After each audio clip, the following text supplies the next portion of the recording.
Assalamualaikum warahmatullahi wabarakatuh. Alhamdulillah, puji dan syukur kepada Allah Subhanahu wa taala. Salawat dan salam semoga terlimpahkan kepada baginda Rasulullah sallallahu alaihi wasallam. Dan kita selalu berharap bisa setiap hari bertambah rasa cinta kita kepada Allah dan Rasul, sehingga bertambah pula keimanan kita dan amal soleh kita. Teman-teman sekalian, malam ini kita akan membahas tentang cinta. Judul dari tukang poster, Cinta Kok Gitu. Plesetan dari sinetron Tetangga Masa Gitu ya.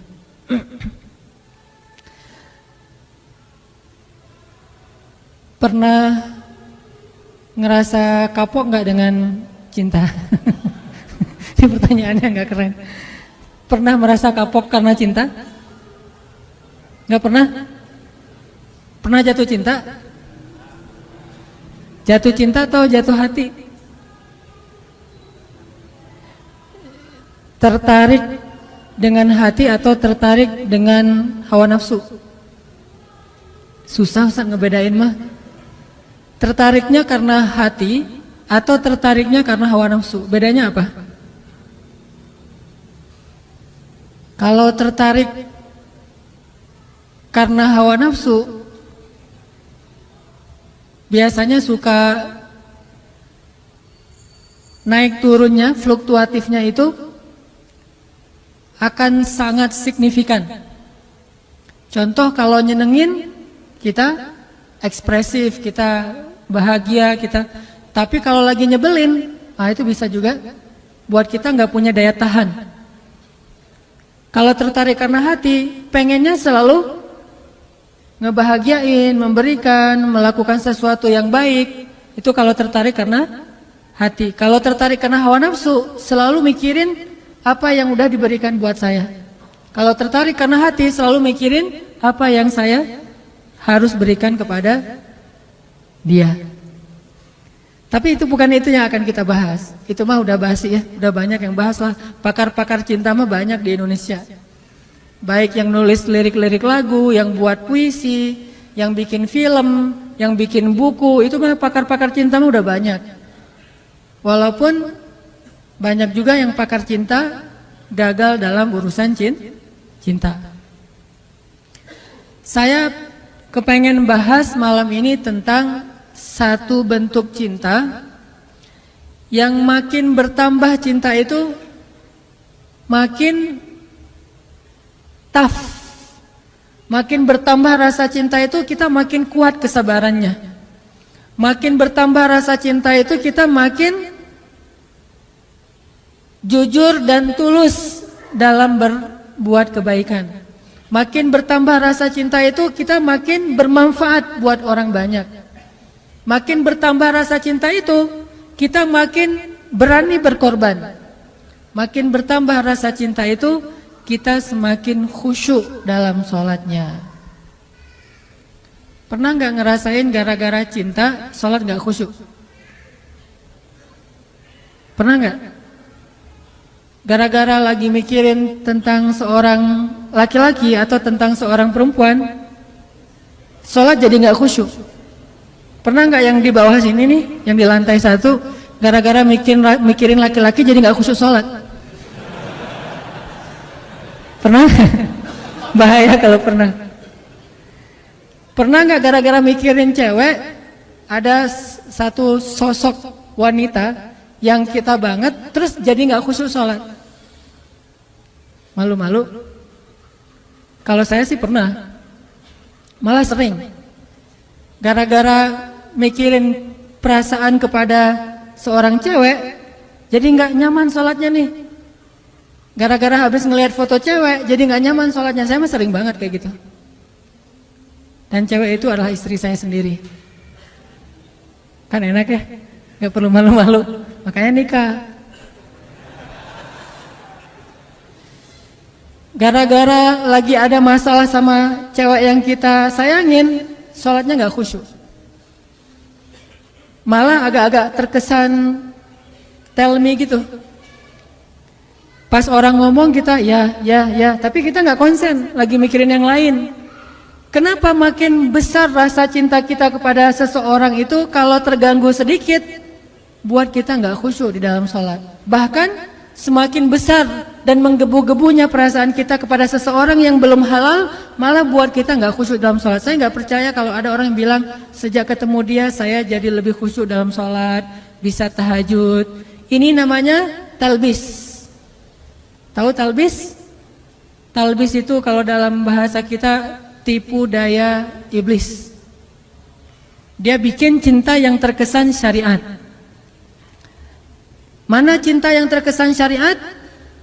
Cinta yang dibumbui dengan nasihat untuk tahajud. Cinta yang dibumbui dengan nasihat untuk baca Quran. Cinta yang dibumbui dengan nasihat ikut taklim bareng yuk gitu. Nunggu di mana? Di persimpangan itu. Saya nggak bawa kendaraan, ya udah bareng aja. Masih mending kalau naik motor kelihatan orang, kalau naik mobil nggak kelihatan siapa-siapa. Belum lagi kaca-kacanya itu pada anti sensor ya. Nah ini awalnya sih pengen ikut taklim, pengen bangunin tahajud, tilawah Al-Quran. Udah sampai juz mana? Udah sampai juz 20. Kamu di mana? Deket-deketan kamu lah, nggak akan jauh, kayak gitu ya.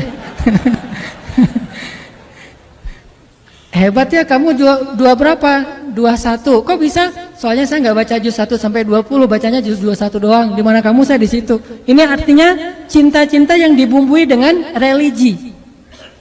Saya nggak ngomong baik atau buruk, cuman cinta yang kayak gini nih biasanya agak-agak modus. Hanya ketika pacaran doang bisa kayak gitu. Udah selesai, nanti udah halal, udah nikah. Kalau dia bukan karena Allah, itu akan berubah. Pasti kayak gitu. Makanya kita akan bahas satu cinta yang makin nambah itu makin khusyuk sholatnya. Yang makin nambah cinta itu makin buat kita bersemangat beramal soleh. Yang makin nambah cinta itu buat kita semakin istiqomah. Yuk kita baca Al-Quran dulu. Coba teman-teman buka surat At-Taubah ayat 24. Surat At-Taubah ayat 24.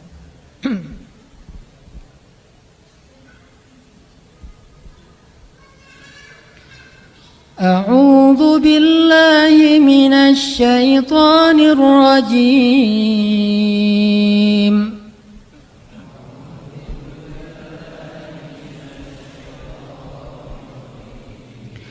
Qul in kana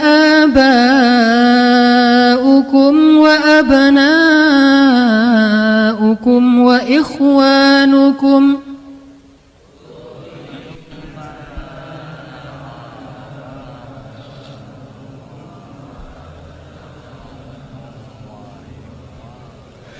وإخوانكم وأزواجكم وعشيرتكم وأموال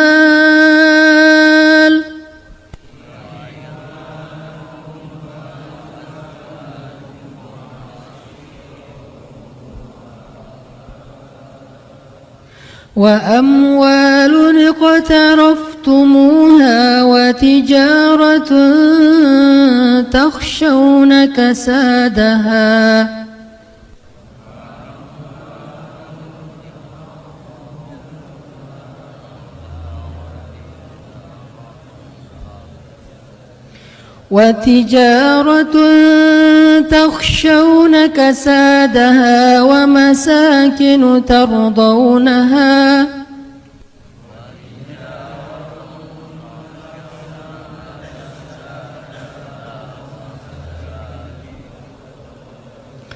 ومساكن ترضونها أحب إليكم من الله ورسوله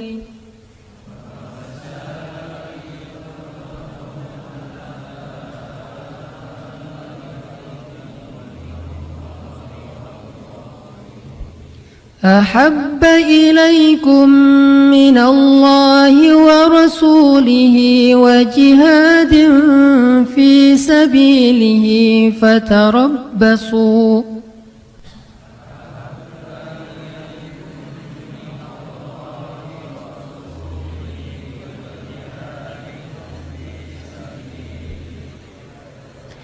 فتربصوا حتى يأتي الله بأمره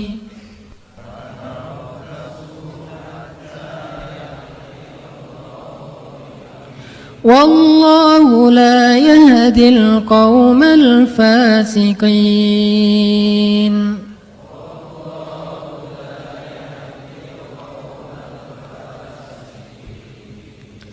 Katakanlah, jika ayah-ayah, anak-anak, saudara-saudara, istri-istri, serta keluargamu, harta kekayaan yang kamu usahakan, perniagaan yang kamu khawatirkan kerugiannya, dan tempat tinggal yang kamu sukai, lebih kamu cintai daripada Allah dan Rasul-Nya, dan dari berjihad di jalan Allah, maka tunggulah sampai Allah mendatangkan keputusannya kepadamu. Dan Allah tidak memberi petunjuk kepada orang-orang yang berbuat kefasikan.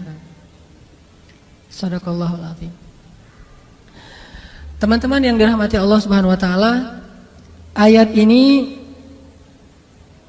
menjelaskan kepada kita tentang resiko kalau kita mencintai sesuatu melebihi cinta kepada Allah dan Rasul. Pokoknya kata Allah di sini, nggak mungkin kalian akan bahagia kalau kalian mencintai sesuatu melebihi cinta kalian kepada Allah dan Rasul. Gak mungkin kalian akan dapat apa yang kalian inginkan kalau kalian mencintai seseorang atau sesuatu melebihi cinta kalian kepada Allah dan Rasul. Itu gak mungkin. Bukan hanya gak mungkin, bahkan Allah mengancam dengan sebuah ancaman, fatarabbasu, hati-hati kalian, kata Allah. Artinya gak boleh seorang hamba itu menduakan cintanya kepada Allah dengan cintanya kepada makhluk. Itu nggak boleh. Kalau dia mencintai makhluk, harus karena Allah. Kalau dia mencintai makhluk bukan karena Allah, Allah bilang fatarabbasu, hati-hati. Makhluk itu kata Allah bukan orang yang jauh. Makhluk itu kata Allah orang yang dekat dengan kita, orang yang layak kita cintai, dan tidak dosa mencintai mereka kecuali kalau bukan karena Allah. Orang tua, bukankah kewajiban seorang anak mencintai orang tua? Tapi kalau bukan karena Allah atau melebihi cintanya kepada Allah daripada cintanya kepada Allah, maka itu akan fatarabbasu, hati-hati kata Allah. Tunggu aja kata Allah. Ini tegas bahasanya, dan Allah meletakkan ayat ini di dalam surat At-Taubah. Dan salah satu di antara ciri khas dari surat At-Taubah isinya adalah tentang orang-orang munafik. Bisa jadi teman-teman, kalau kita mau jujur menilai diri kita mukmin apa enggak, coba lihat. Jangan-jangan cinta yang selama ini kita rasakan itulah yang menjadikan tanda-tanda kemunafikan pada diri kita. Kalau kita mau tahu saya ini mukmin apa munafik, salah satunya lihat aja dalam urusan cinta. Apakah kita mencintai seseorang atau sesuatu melebihi Allah dan Rasul? Atau sama pun nggak boleh, apalagi melebihi. Kalau itu ternyata ada di dalam hati kita dan nggak bisa dibuat-buat, dan kita nggak mungkin membohongi diri kita sendiri, berarti kita termasuk orang yang diancam di dalam surat Baro'ah, surat Munafikun. Kalau surat Al-Munafikun itu pendek, ini ada surat Munafikun lebih panjang daripada Al-Munafikun, yaitu surat At-Taubah, isinya tentang orang munafik. Dan Allah bilang nggak mungkin bahagia orang yang mencintai seseorang atau sesuatu melebihi cintanya kepada Allah dan Rasul. Kalau kita mencintai ayah dan ibu kita, harus karena Allah dan Rasul. Maksud karena Allah dan Rasul itu apa? Satu, karena emang perintah Allah dan Rasul. Kalau perintah Allah untuk tidak mencintainya, maka kita tidak mencintainya. Memang Allah pernah menyuruh hambanya untuk membenci orang tua? Atau membenci keluarganya? Membenci pasangannya? Membenci anaknya? Pernah di dalam perang Badar. Perang Badar itu bisa dibilang perang saudara yang sebenarnya. Seorang ayah berperang dengan anaknya. Ayahnya di pasukan kaum musyrikin, anaknya di pasukan kaum muslimin. Pamannya di pasukan kaum musyrikin, ponakannya di kaum muslimin. Saudara kakaknya di kaum musyrikin, adiknya di kaum muslimin. Dan itu banyak. Salah satu yang terkenal adalah Abdullah bin Suhail. Ayahnya di barisan orang-orang Abu Jahal, anaknya di barisan Rasulullah SAW. Sehingga banyak yang terjadi adalah seorang ayah membunuh anaknya atau anaknya membunuh ayahnya. Dalam kondisi seperti itu Allah menyuruh membuang rasa cinta kepada keluarga, karena cinta kepada Allah lebih berharga daripada cinta kepada siapapun. Siapa mereka yang memusuhi kaum muslimin, yang menzolimi kaum muslimin, yang memfitnah kaum muslimin, yang memerangi kaum muslimin? Tetapi jika mereka hanya berbeda agama, tidak memerangi kaum muslimin, maka Allah menyuruh kita berbakti kepada mereka walaupun mereka beda pemahaman dan ideologi dengan kita. Ini namanya cinta karena Allah. Jangan mentang-mentang orang tua kita sama muslim sih, cuma mungkin beda pemahaman agama. Yang satu agamanya setelah belajar di taklim, yang satu lagi dulu belajarnya dan lebih banyak campuran budaya. Terus akhirnya kita jadi nggak mencintai lagi orang tua kita, banyak menghujat, banyak mendebat. Itu bukan karena Allah, walaupun alasannya agama, tapi itu bukan karena Allah. Allah tetap menyuruh kita untuk wala taqul lahuma uffin. Allah tetap menyuruh kita untuk wa ashiruhunna bil ma'ruf, berbuat baik kepada istri kita, kepada anak kita, walaupun mereka mungkin belum menjadi orang yang taat. Karena itu beda lagi urusannya. Makanya cinta karena Allah itu pertama cinta karena perintah Allah. Siapa yang harus dicintai, siapa yang tidak perlu dicintai. Siapa yang kalau kita mencintainya berpahala, siapa yang kalau kita mencintainya malah berdosa. Ini cinta karena Allah. Bagaimana kalau kita mencintai idola-idola yang sebetulnya ketika kita mencintainya justru membuat hati kita terganggu, khusyuk kita jadi berkurang. Mencintai seseorang yang kemudian kita tiru perilakunya yang tidak baik, berarti bukan karena Allah. Cewek-cewek misalnya ikut konser seorang penyanyi yang keren, terkenal, lagi ngetop, udah gitu seksi lagi, suaranya bagus, suaranya tuh berat banget, kalau lagi main gitar tuh keren banget. Pas kita nonton konsernya histeris. Jangankan itu, histeris terhadap mayit suami aja dilarang ya. Boleh histeris terhadap mayit suami? Suaminya meninggal terus dia histeris, teriak-teriak, namanya kan meratapi mayit. Itu nggak boleh, termasuk dosa besar. Apalagi histeris terhadap manggungnya orang yang bukan siapa-siapa bagi kita. Itu lebih nggak boleh lagi. Nah ini cinta ini pasti bukan karena Allah. Dan kalau ini yang ada di dalam hati kita, pasti nggak akan pernah bahagia. Udah nggak berpahala, nggak ngebahagiain, nggak nambah amal soleh. Terus gimana terhadap yang kayak gitu-gitu mah? Biasa aja, nggak usah pakai perasaan. Flat.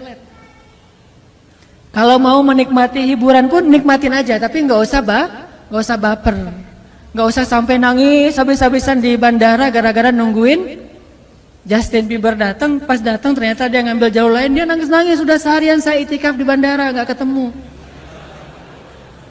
Yang laki-laki juga kayak gitu. Artinya itu udah baper, udah mulai pakai perasaan, dan perasaan itu pasti akan mengganggu kekhusyuan kita dalam ibadah kepada Allah. Nggak akan bahagia kalau kayak gitu. Yang terjadi sekarang banyak kaum muslimin cintanya bukan lagi karena Allah.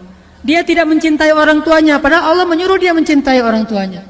Dia tidak lagi mencintai ulama, ngefans sama ulama, padahal Allah menyuruh dia mencintai ulama.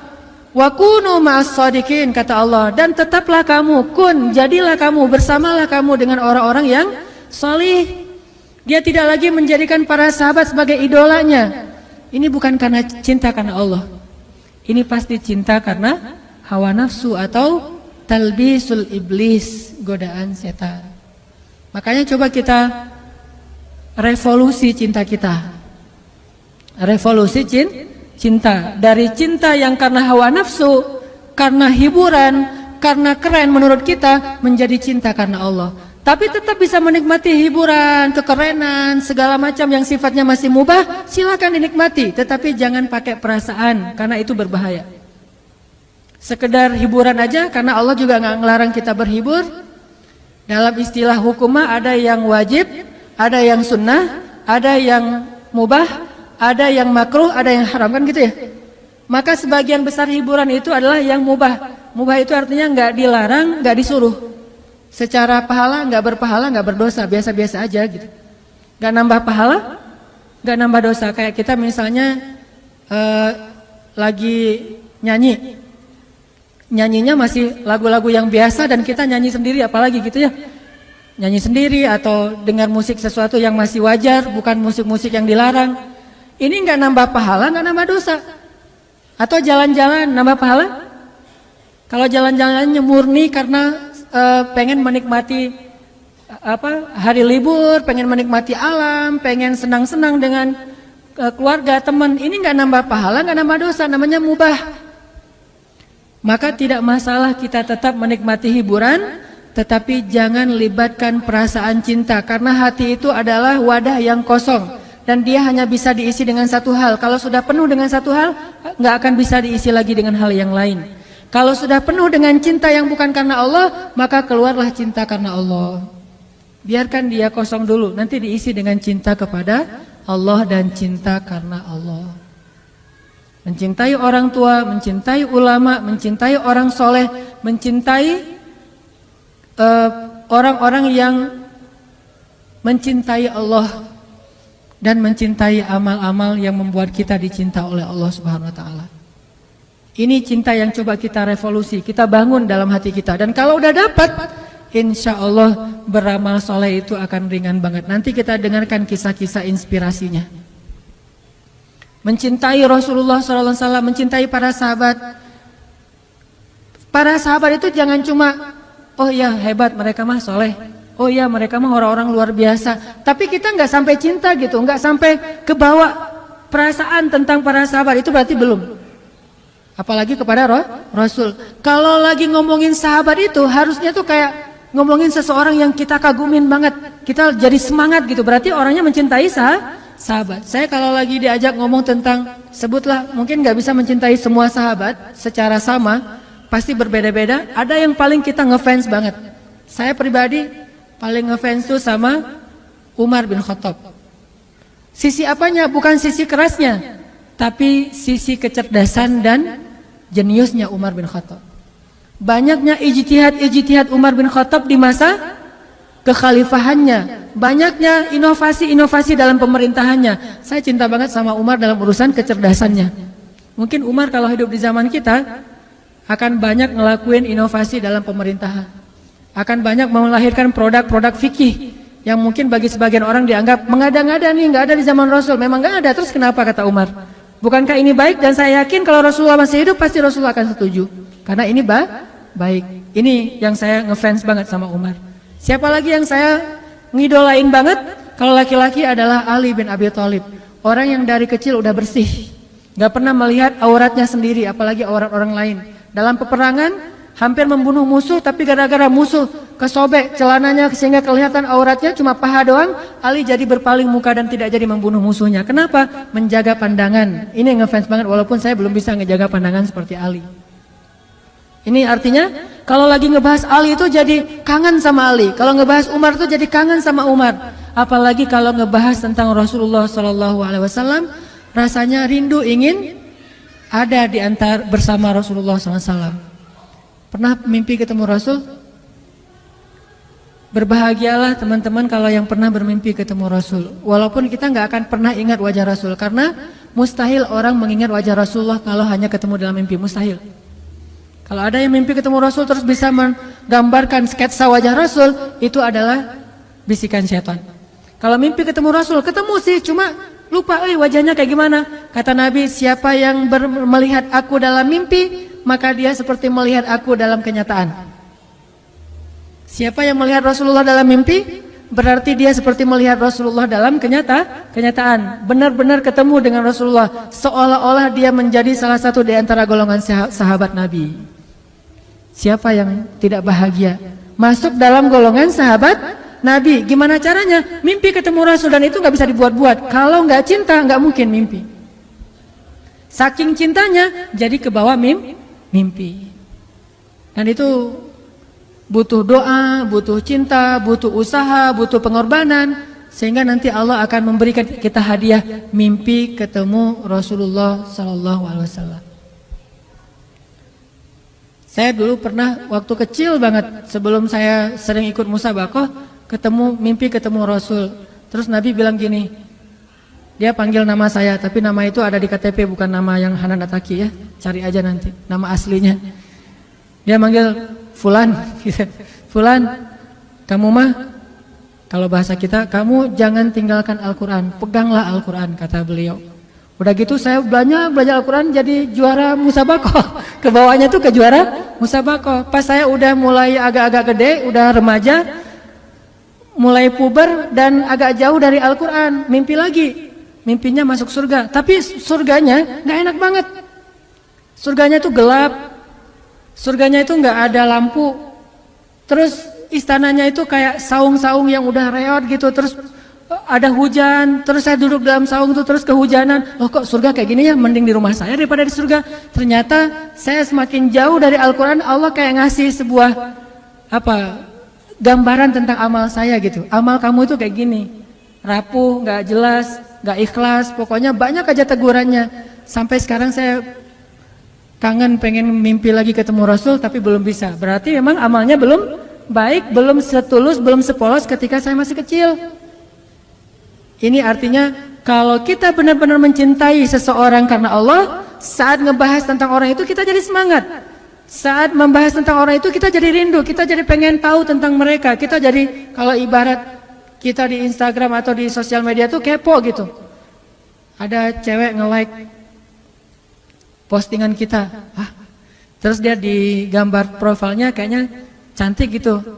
Kalau bahasa anak di komen bening gitu kan ya. Gambarnya bening, langsung dikepoin tuh, dicari tahu. Nih ternyata dipakai ditutup gitu, nggak semua orang bisa masukkan. Agak-agak kecewa, nggak bisa lihat yang lain. Kan suka gitu tuh. Terus ada lagi yang lihat lagi kalau yang cowoknya keren nih, kayaknya janggutnya dipelintir ala Van Kyle gitu ya. Kumisnya dipelintir gitu, kayak kumis My Stupid Boss. Udah gitu ininya janggutnya kan gaya-gaya 2016, janggutnya tipis, kumis dipelintir, rambutnya rapi gitu, klimis. Pakai kacamata hitam walaupun nggak minus. Pakai kacamata yang frame-nya hitam walaupun nggak minus, kacamata biasa. Pas ngeliat kayak gitu jadi kepo, pengen tahu nih orangnya siapa, tinggal di mana dan segala macam aktivitasnya. Ini karena kita mulai pakai perasaan penasaran gitu.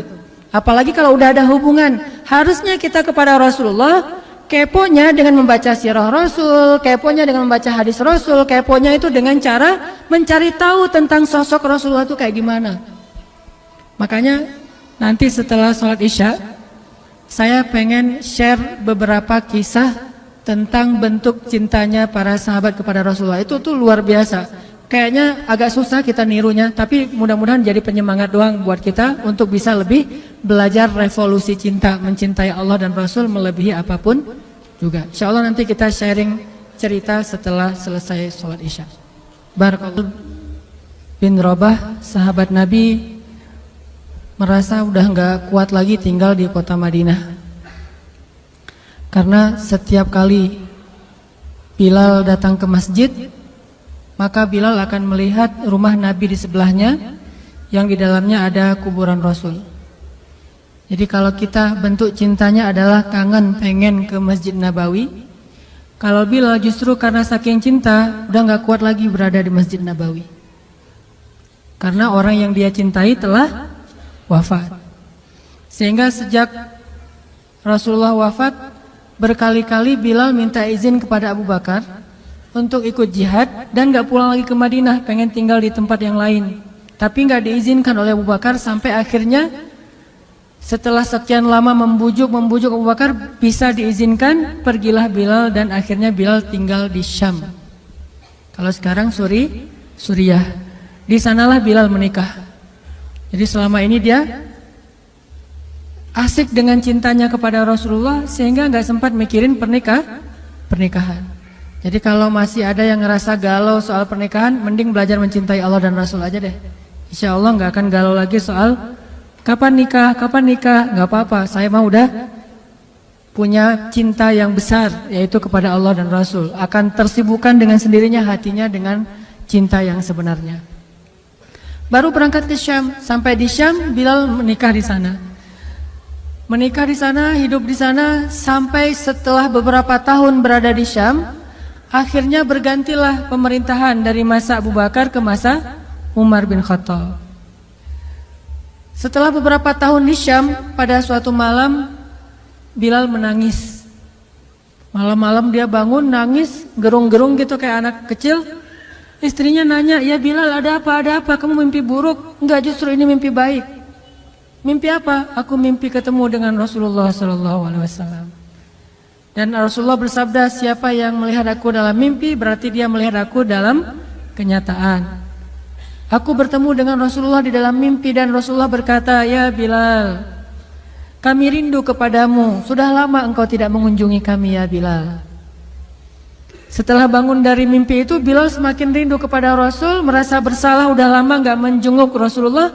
Akhirnya Bilal pun memutuskan untuk, kalau bahasa kita mah umroh, memutuskan untuk ziarah ke makam Rasul. Berangkat Bilal dari Syam, umroh ziarah ke makam Rasul.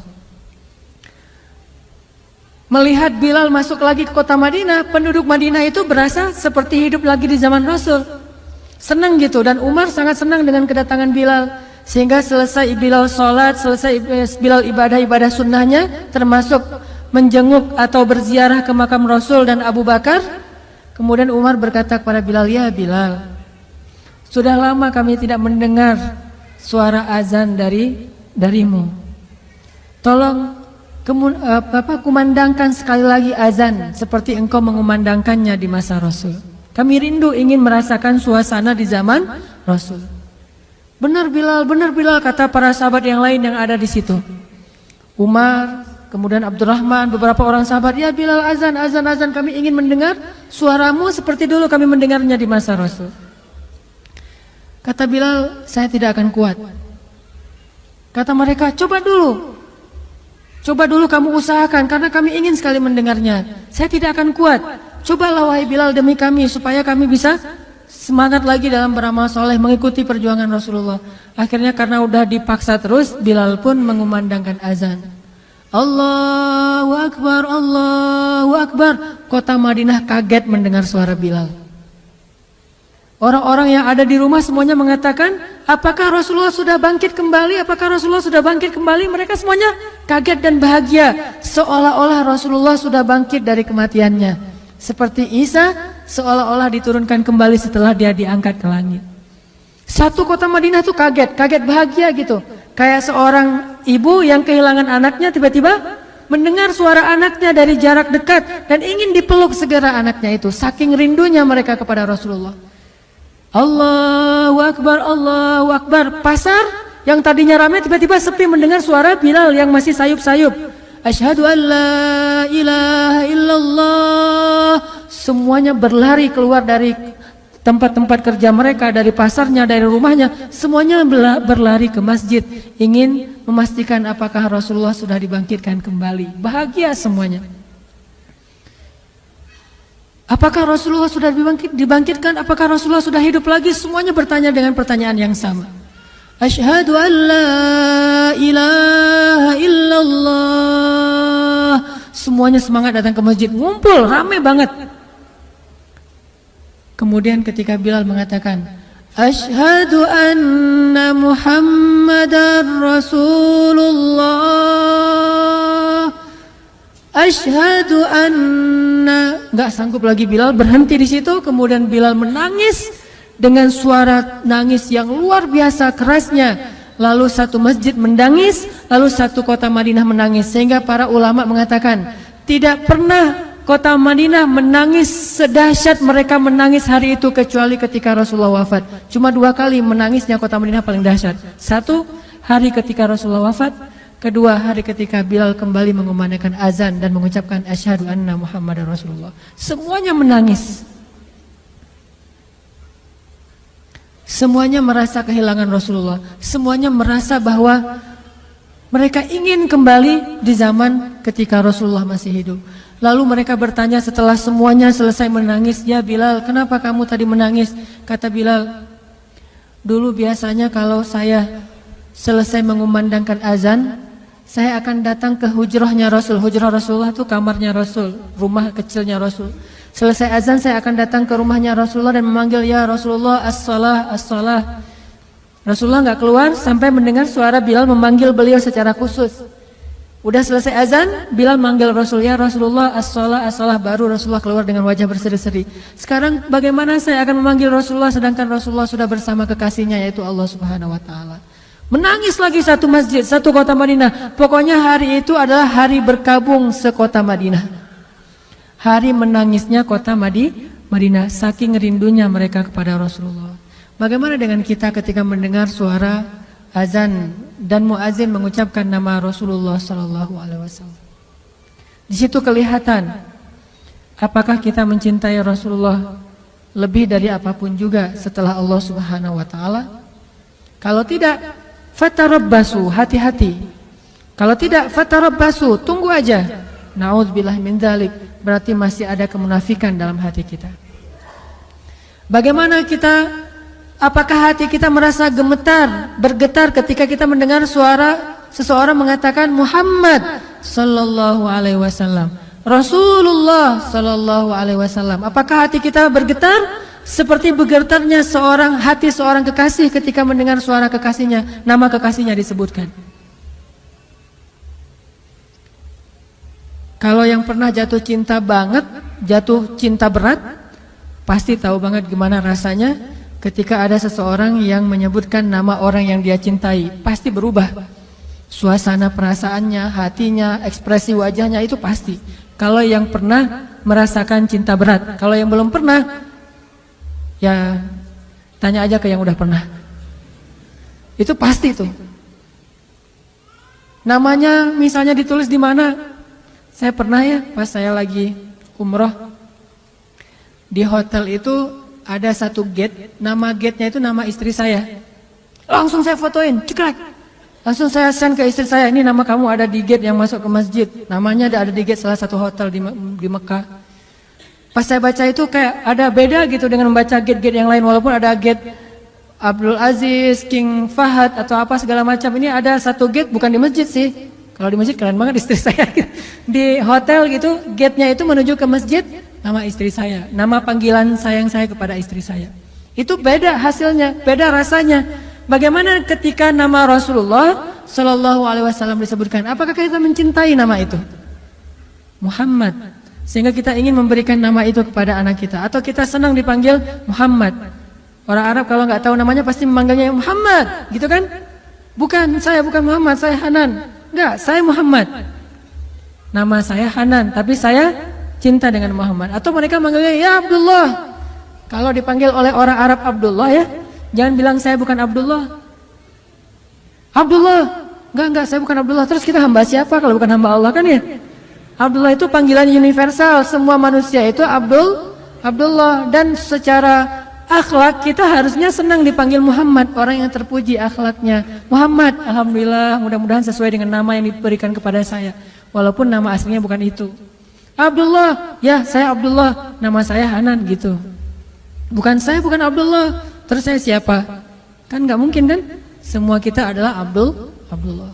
Begitulah cintanya Bilal, cintanya para sahabat kepada Rasulullah, rindu kepada Rasulullah SAW. Terus bagaimana cara kita sekarang mencintai Rasul sementara Rasulullah sudah nggak ada? Apakah hanya dengan menangis ketika mendengar namanya disebutkan dalam lantunan azan? Ada cara lain. Cara kita mencintai Rasulullah setelah Rasulullah tidak ada adalah mencintai para pewaris-pewaris Rasul.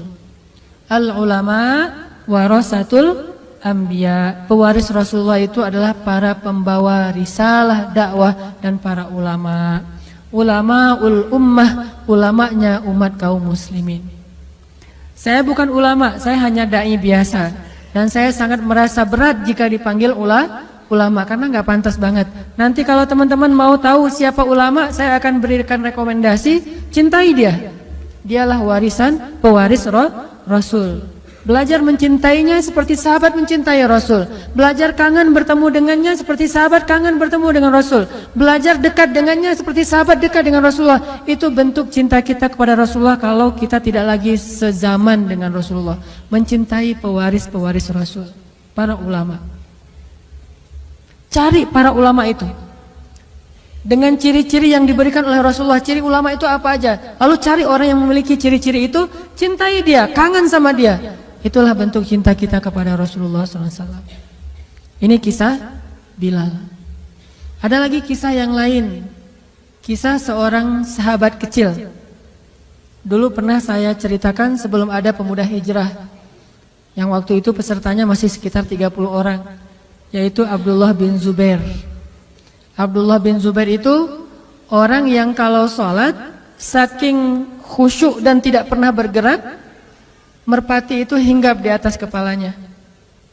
Jadi hinggap, dianggap itu batang kayu, sehingga merpati hinggap di atas kepala Abdullah bin Zubair. Itu nggak kebayang deh pokoknya. Kalau ada yang pernah kayak gitu itu luar biasa. Berarti solehnya itu udah setingkat Abdullah bin Zubair. Saya yakin belum ada di sini yang pernah sholat dihinggapi merpati. Tapi kalau sholat di EOI merpati mungkin. Saya pernah di Jeddah tuh, lagi jalan, kena pas di wajah lagi, pertanda sial kata teman saya. Kita paling-paling ya gitu doang.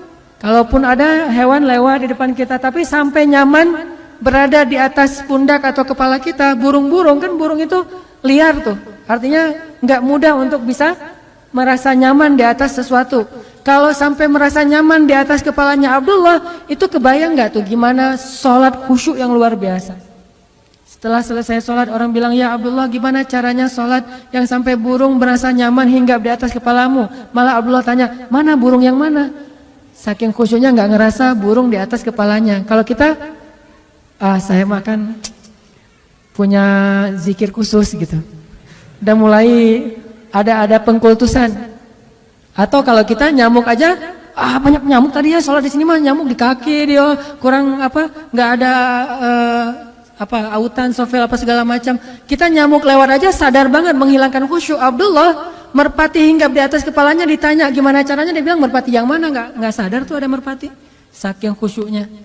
Abdullah bin Zubair, dia adalah anak pertama yang lahir di kota Madinah dari orang muhajirin.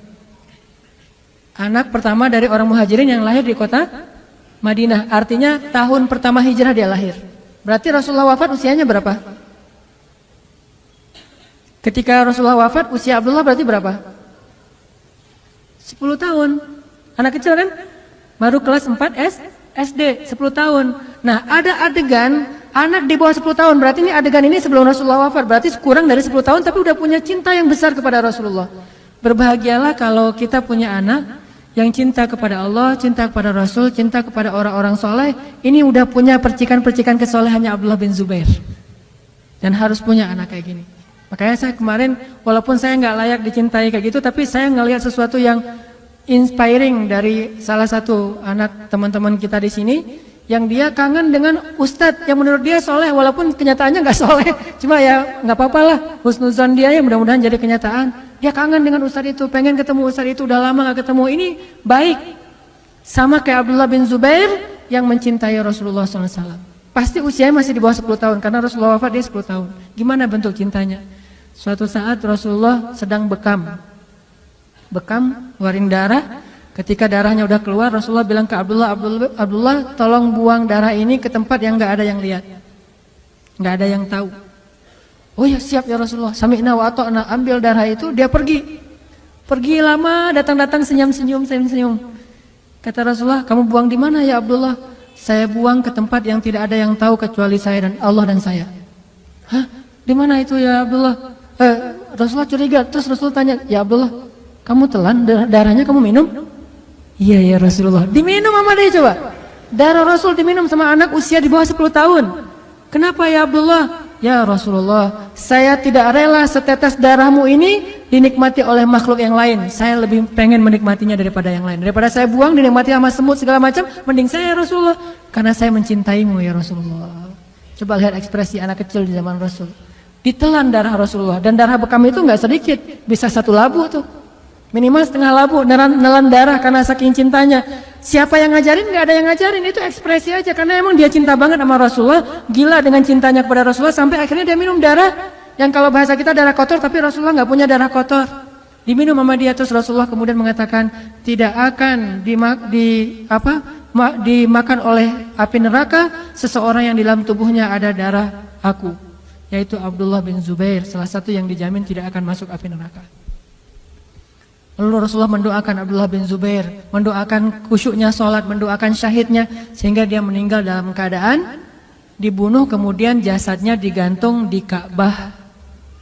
Kan ada tuh adegan di masa seorang penguasa yang sangat zalim, setelah masa Ali bin Abi Thalib, Abdullah bin Zubair dibunuh, kemudian jasadnya digantung di Ka'bah beberapa hari tapi tidak membusuk. Berharap ibunya Asma binti Abi Bakar, kakaknya Aisyah, mengambil jasadnya dengan memohon-mohon kepada si pembunuh. Setelah lama ditunggu, ibunya nggak datang-datang, membiarkan jasad anaknya tergantung. Akhirnya si pembunuh ini yang putus asa, datang ke Asma. Ya Asma, anak kamu sudah saya gantung, kok kamu nggak datang-datang? Kok kamu nggak bermohon kepada saya supaya saya turunkan jasad anakmu dan dikuburkan? Kata Asma, yang saya tahu bukan kamu yang telah mencelakakan dia, tapi dia yang mencelakakan kamu nanti di akhirat. Demi Allah, saya tidak akan menghinakan diri saya dengan cara memelas kepadamu untuk menurunkan jasad anak saya. Akhirnya diturunkan sendiri sama pembunuhnya, diturunkan, akhirnya diserahkan kepada keluarga. Abdullah bin Zubair, anak kecil, apa yang telah dia dapatkan dari Rasulullah SAW? Ilmu apa sehingga dia mencintai Rasulullah lebih daripada apapun? Bahkan dia rela meminum darah Rasulullah. Kemudian ada Abdullah yang lain, namanya Abdullah bin Umar, anaknya Umar bin Khattab, sniper. Sniper ulama pula, banyak ilmu dan jago nembak, jarang meleset.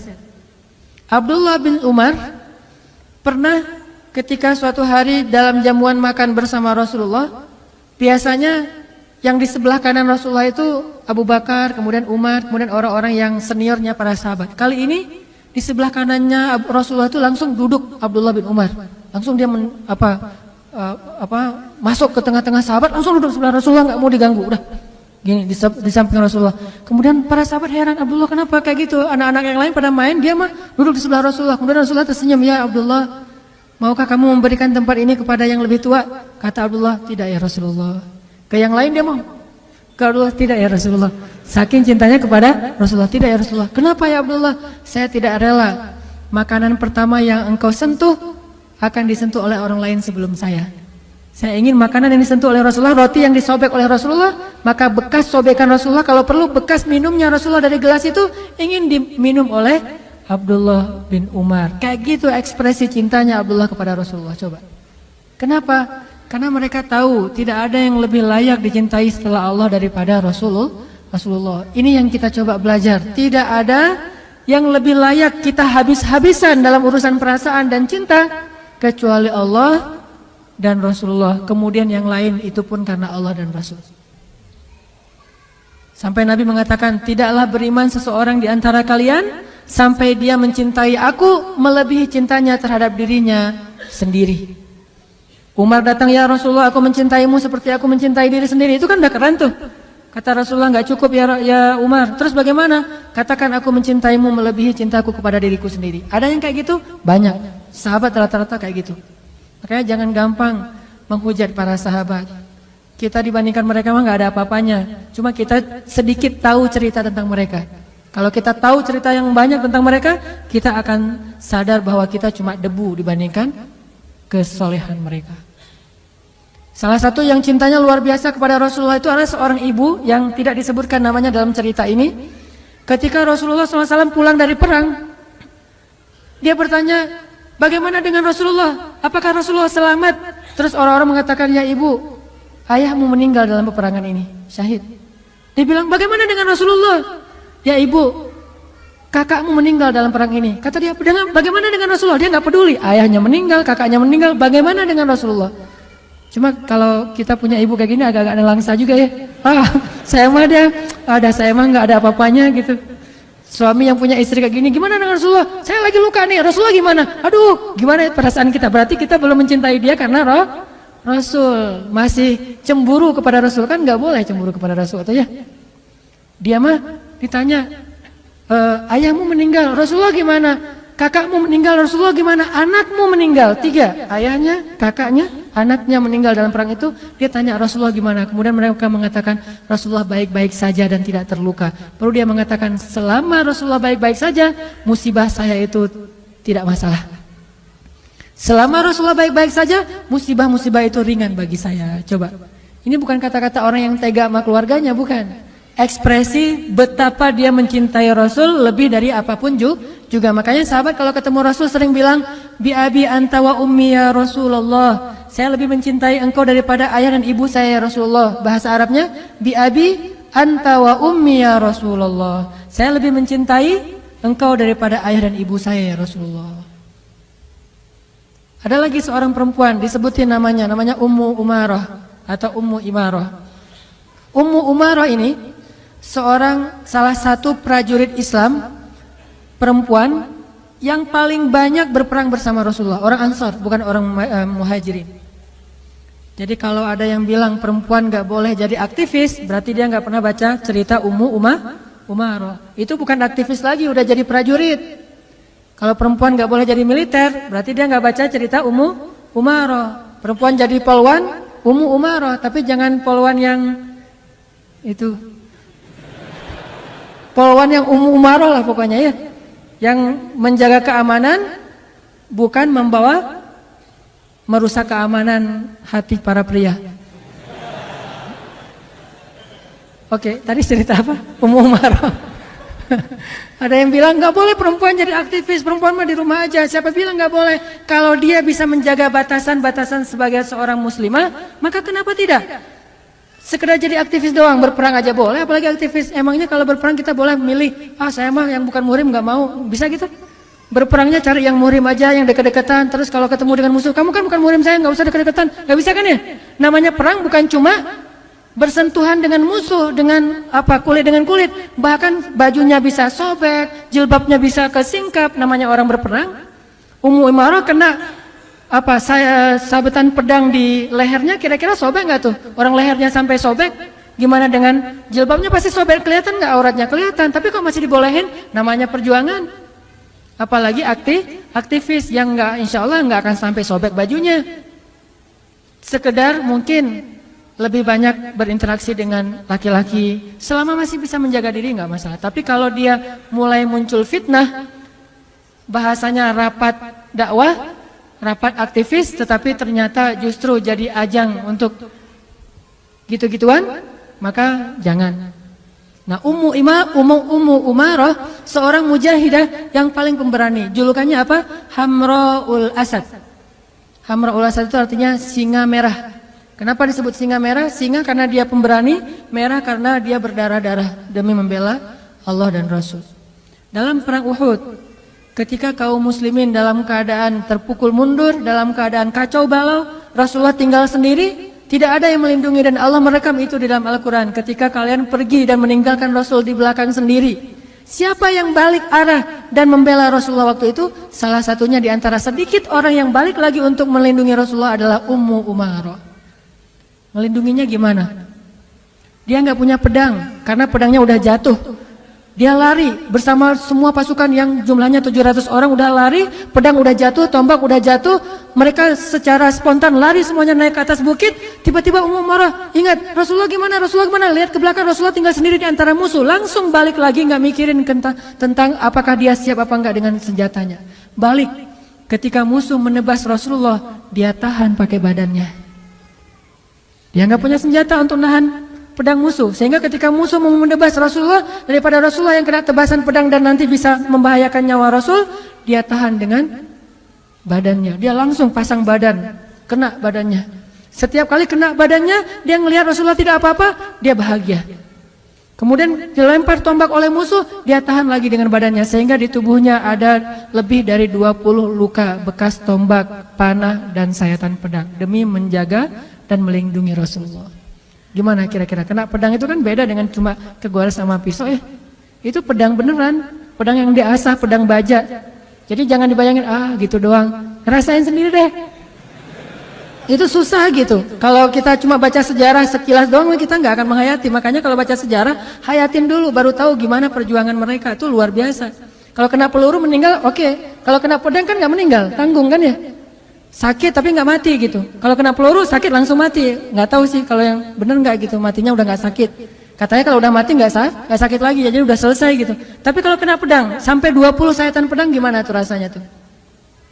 Sobek seluruh tubuhnya, termasuk yang paling parah itu bagian lehernya. Dia tahan lehernya. Mungkin kalau kita pertama banget, pas Rasulullah mau kena, kita tahan, oke lah karena belum tahu rasanya gitu ya. Wah saya tahan deh pakai tubuh saya deh. Wah ternyata sakit, nggak jadi deh. Kan bisa aja gitu. Ini enggak 20 kali, berarti kan benar-benar rela banget dia mati demi Rasulullah. Kalau sekali doang mungkin masih orang nekat lah gitu. Orang nekat sekali kena, yang kedua udah nggak berani karena emang ternyata sakit banget. Tapi ini 20 kali, perempuan lagi tuh.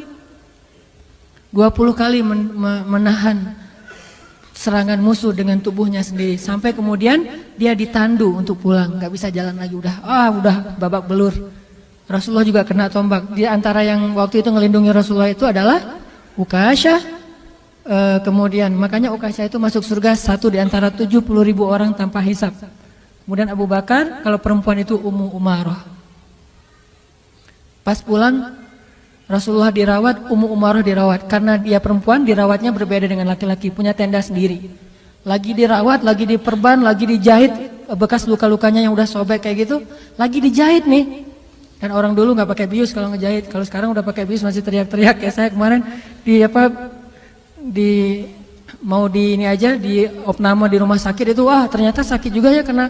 Apalagi ternyata pembuluh darah saya kecil. Jadi pas susternya nyari-nyari pembuluh darah saya itu ternyata salah, bukan pembuluh darah, kulit, digini-giniin. Saya teriak-teriak di rumah sakit. Itu Pak Bejo ngelihat. Pas saya lagi teriak, pas ada yang ngunjungin lagi tuh. Jadi malu-maluin. Ternyata Ustadz teriak juga kalau lagi sakit. Baru jarum doang udah teriak-teriak. Soalnya digini-giniin di bawah kulit saya. Udah gitu infusnya dialirkan, ternyata nggak masuk ke dalam pembuluh darah, malah masuk ke bawah kulit saya jadi bengkak gitu. Ini kenapa nih suster? Salah Pak, ternyata nggak masuk pembuluh darah. Tarik lagi. Berkali-kali loh. Pelajarannya harus olahraga biar pembuluh darahnya gede. Saya karena kurang olahraga di tangan, olahraga di yang bagian lain, jadi akhirnya pembuluh darah saya kecil. Olahraganya kaki gitu ya.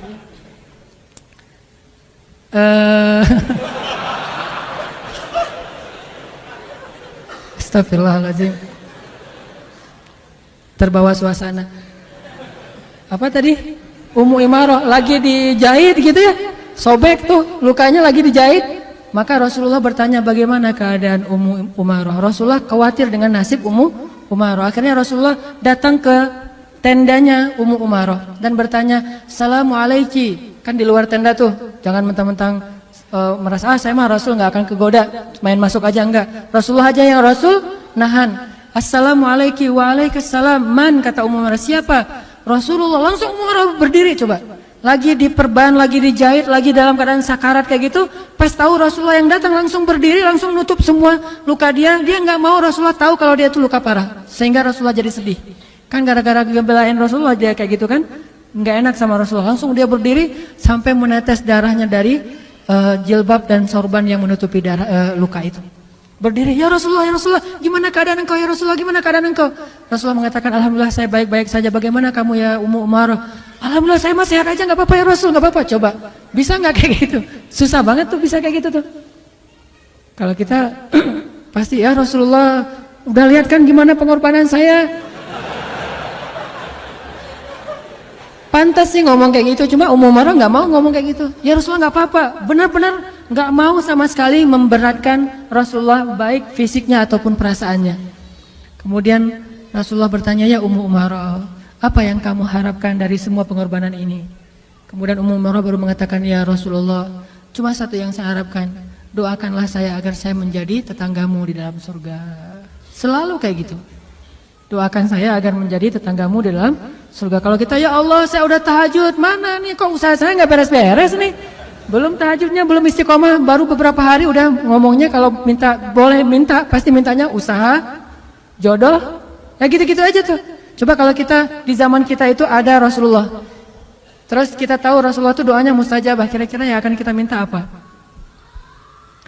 Gak usah jauh-jauh. Jawabannya ada di dalam doa kita. Yang paling sering kita doain itu apa? Ya itu yang kita minta. Rata-rata doa-doa kita, gak kita sih, saya aja. Doa-doa saya tuh rata-rata ya tentang dunia. Masalah keluarga, masalah pekerjaan, masalah harta, masalah bahagia, masalah-masalah dunia aja. Ujung-ujungnya akhirnya cuma Rabbana atina fid dunya hasanah.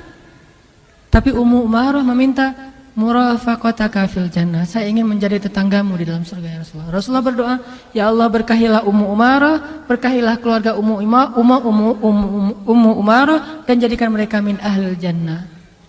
Tahukah kita Ummu Umarah punya anak dan salah satu di antara anak laki-lakinya yang juga ikut berjihad bersama Ummu Umarah, bersama ibunya, bersama ayahnya, suatu saat ditangkap oleh musuh. Musuhnya adalah seorang nabi palsu. Kalau nggak salah Musailamah Al-Kadzab. Di zaman Abu Bakar As-Siddiq ketangkap sama nabi palsu, kemudian potong kecil-kecil. Ya. Mulai dari jempolnya dimutilasi, terus juga kakinya, kemudian lututnya, kemudian jarinya, kemudian tangannya, kemudian lengannya, satu persatu dimutilasi sama musuhnya. Kenapa dimutilasi? Siksaan. Pengen nguji, pas ditangkap sama musuh di antara banyak pasukan kaum muslimin, ketahuan ternyata ini anaknya Hamraul Asad, anaknya singa betina yang disebut dengan Hamraul Asad, singa merah. Maka musuh ini menjadi penasaran, apakah kamu setangguh ibumu? Apakah kamu sekuat ibumu? Apakah kamu sesabar ibumu? Akhirnya kalau kamu seorang anaknya Ummu Umarah, sekarang kita uji, benarkah kamu anak Ummu Umarah? Akhirnya diuji. Kalau kamu udah nggak sabar, maka bilang saja bahwa kamu mengakui saya sebagai nabi setelah Muhammad. Tapi dia nggak mau berucap apapun kecuali la ilaha illallah Muhammad Rasulullah, la ilaha. Sampai akhirnya tubuhnya dimutilasi habis, potong-potong dan ditaruh di dalam karung, dikirimkan kepada Ummu Umarah. Musailamah Al-Kadzab. Akhirnya Ummu Umarah bersedih, minta izin kepada Abu Bakar untuk bisa berjihad lagi. Abu Bakar mengizinkan, lalu dia pun membunuh Musailamah Al-Kadzab. Dalam perang itu Ummu Umarah kehilangan satu lengannya. Sejak saat itulah baru Ummu Umarah pensiun dari jihad.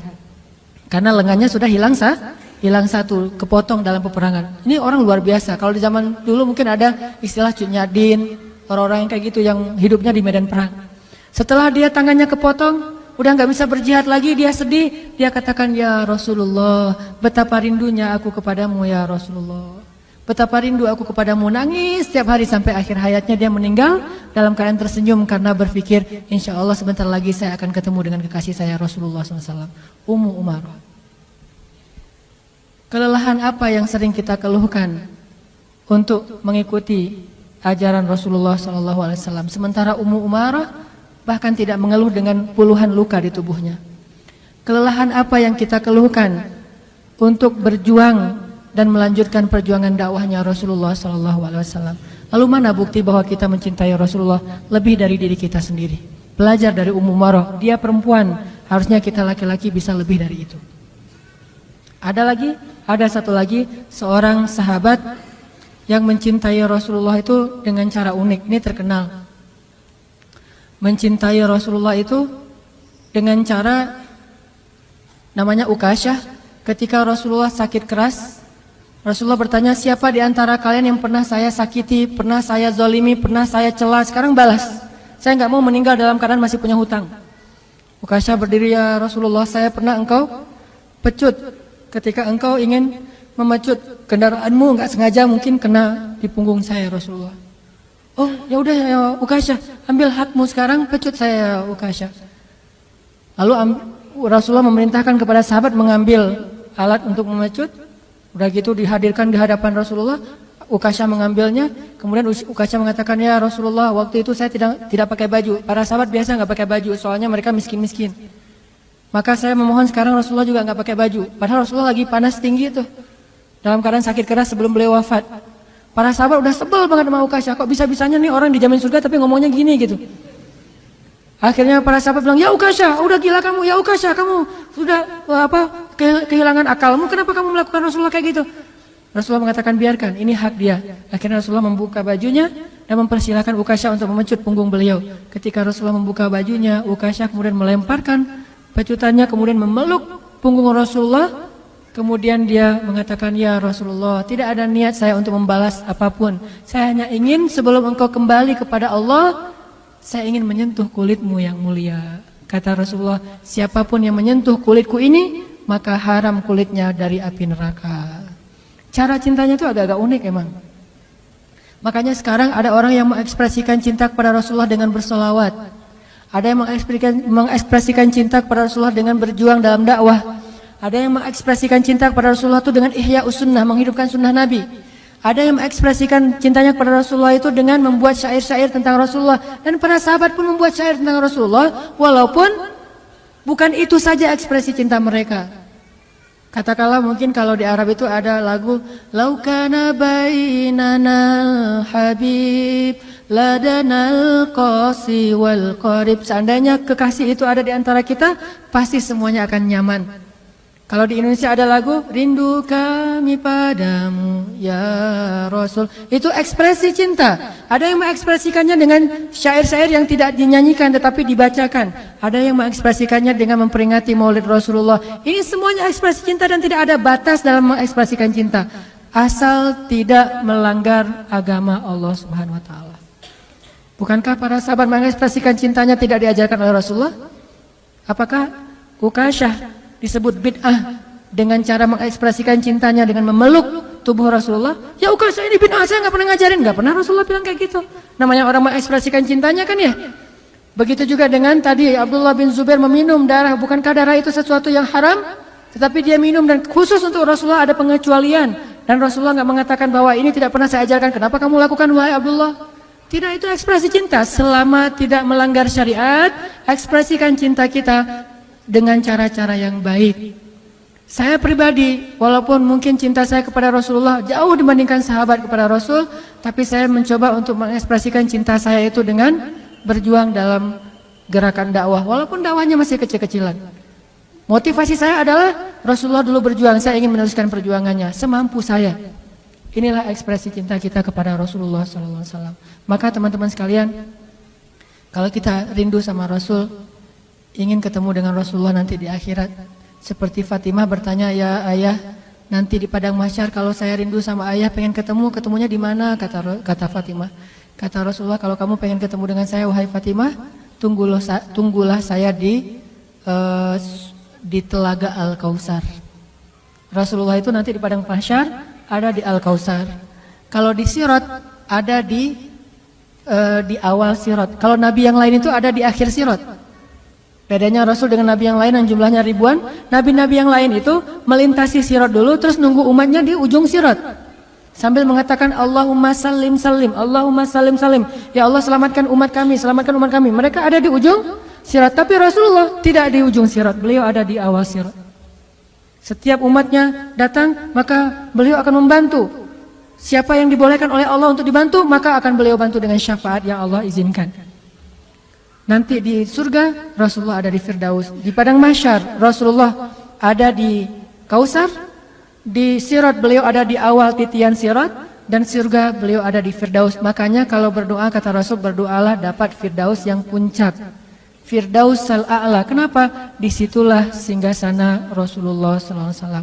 Kalau kita ingin bertetanggaan dengan Rasulullah, maka belajarlah mencintai beliau dan ekspresikan cinta kita dengan cara yang baik, dengan cara yang diajarkan oleh Rasulullah atau yang diajarkan di dalam syariat Islam kita. Mudah-mudahan kehadiran kita pada malam ini adalah bukti kecintaan kita kepada Allah dan Rasul, dan mudah-mudahan Allah menambahkan rasa cinta itu di dalam hati kita sehingga setiap hari menjadi semakin baik amal soleh kita. Teman-teman sekalian, marilah kita tutup halaqah kita pada malam ini dengan sama-sama berdoa dan kita awali dengan berselawat kepada Rasulullah SAW. Allahumma salli wa sallim wa barik ala sayyidina Muhammad. Allahumma salli ala sayyidina Muhammad kama sallaita ala sayyidina Ibrahim wa barik ala sayyidina Muhammad kama barakta ala sayyidina Ibrahim. اللهم صل على سيدنا محمد اللهم صل على سيدنا محمد اللهم صل على سيدنا محمد صلى الله عليه وسلم صلى الله عليه وسلم صلى الله عليه وسلم اللهم اغفر لنا ولوالدينا ولإخواننا الذين سبقونا بالإيمان اللهم اغفر لنا ذنوبنا وإسرافنا في أمرنا يا غفار اللهم حبب إلينا الإيمان وزينه في قلوبنا وكره إلينا الكفر والفسوق والعصيان واجعلنا من الراشدين يا مجيب السائلين يا أرحم الراحمين يا ربنا يا ربنا يا إلهنا قصدناك يا كريم ربنا ما أرحمك ربنا ما أرحمك ربنا ما أكرمك ربنا ما أجودك يا الله يا رب السماوات والأرض يا ربنا يا غفار يا غفور اغفر لنا يا غفار اغفر لنا يا غفار اغفر لنا ذنوبنا يا غفور وإن لم تغفر لنا وترحمنا لنكونن من الخاسرين فإن لم تغفر لنا فمن يغفر الذنوب إلا أنت يا الله يا الله يا الله يا الله يا الله يا الله يا الله يا الله أجب دعانا يا الله أجب دعانا يا الله وتقبل منا يا الله قصدناك يا كريم قصدناك يا رحيم قصدناك يا شكور قصدناك يا رب العالمين يا الله Ilahana Ya Rabbana hanya kepada Engkau kami memohon segala permintaan ya Allah. Kami sadar tidak ada gunanya kami meminta kepada selain Engkau ya Allah. Meskipun mereka mencintai kami tetapi mereka tidak memiliki segala sesuatu seperti yang Engkau miliki ya Allah. Semua kami ini fakir di hadapan-Mu ya Allah dan Engkau maha kaya ya Allah. Kami ini lemah di hadapan-Mu dan Engkau maha perkasa ya Allah. Kami hina dina di hadapan-Mu dan Engkau maha mulia ya Allah. Kami rendah di hadapan-Mu dan Engkau maha tinggi ya Allah. Kami hanya hamba di hadapan-Mu dan Engkau penguasa alam semesta ya Allah. Ya Rabbana, Sepenuhnya kami adalah milik-Mu ya Allah. Diri kami dan hati kami adalah milik-Mu ya Allah. Hidup kami adalah milik-Mu ya Allah. Sesungguhnya kami semua adalah milik-Mu ya Allah. Dunia dan akhirat adalah milik-Mu ya Allah. Hidup dan mati adalah milik-Mu ya Allah. Dan kami tidak akan kembali kecuali kepada-Mu ya Allah. Dalam keadaan baik atau dalam keadaan buruk ya Allah, pasti semua akan kembali kepada-Mu ya Allah. Inna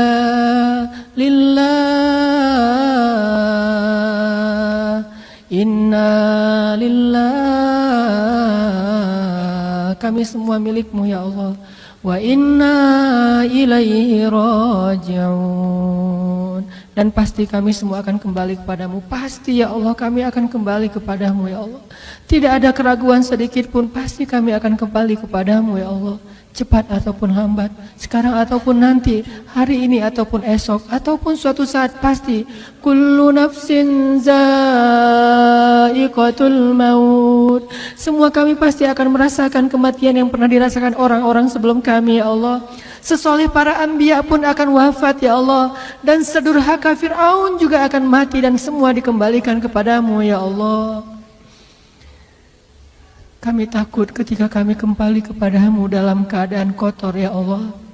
Kami takut ketika kami kembali kepada-Mu, Engkau belum menerima taubat-taubat kami ya Allah. Kami takut ketika kami kembali kepada-Mu, kembalinya kami di hari yang paling celaka dalam hidup kami ya Allah. Kami takut ketika kami kembali kepada-Mu, kami masih menyimpan sombong di dalam hati kami ya Allah. Sedangkan Rasul-Mu mengatakan tidak akan masuk surga orang yang di dalam hatinya ada kesombongan walaupun sekecil zarah ya Allah.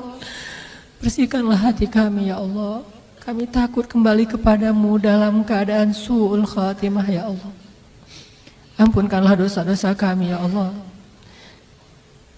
Jika hari ini adalah hari terakhir dalam hidup kami, maafkanlah kekurangan dari amal-amal kami hari ini ya Allah. Dan terimalah taubat kami ya Allah. Jika Ramadan kali ini mungkin adalah Ramadan terakhir bagi kami ya Allah, jadikanlah Ramadan kali ini adalah Ramadan terbaik dalam hidup kami ya Allah. Jangan Engkau biarkan sehari pun berlalu dengan sia-sia ya Allah, karena kami tidak tahu apakah ada kesempatan yang lebih baik daripada Ramadan setelah ini ya Allah. Beri kami hidayah ya Allah, agar kami bisa menggunakan waktu kami sebaik-baiknya ya Allah. Beri kami hidayah ya Allah, agar kami bisa beramal sebanyak mungkin sebelum kami kembali kepada-Mu ya Allah. Karena harta yang kami kumpulkan tidak lagi bermanfaat bagi kami nanti di akhirat ya Allah. Keluarga yang kami banggakan tidak lagi bisa menolong kami nanti di akhirat ya Allah. Nama besar yang sering membuat kami menjadi sombong tidak lagi bermanfaat bagi kami di akhirat ya Allah. Para pengikut orang-orang yang mengidolakan kami, mereka tidak bisa menolong kami nanti di akhirat ya Allah. Teman-teman yang selama ini mengajak kami bermaksiat, mereka bersenang-senang dengan kami di dunia, tetapi mereka tidak bisa menolong kami nanti di akhirat ya Allah. Hanya amal soleh dan orang-orang soleh yang mampu menolong kami dengan seizin-Mu ya Allah. Jadikan hati kami cinta kepada keimanan dan amal soleh.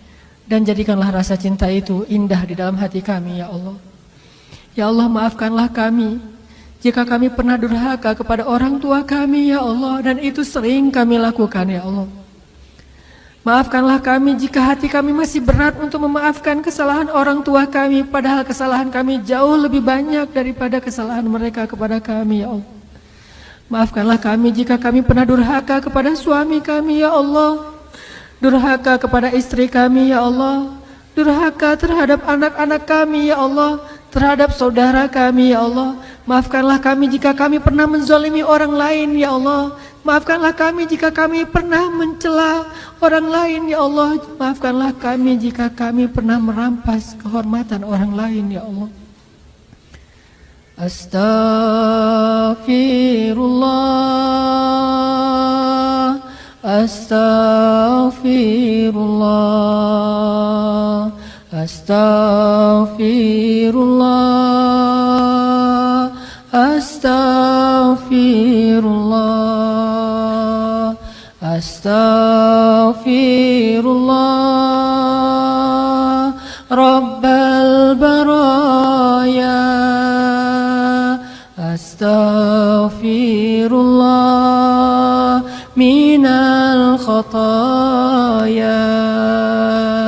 Ampunkanlah ya Allah dosa-dosa hamba ya Allah.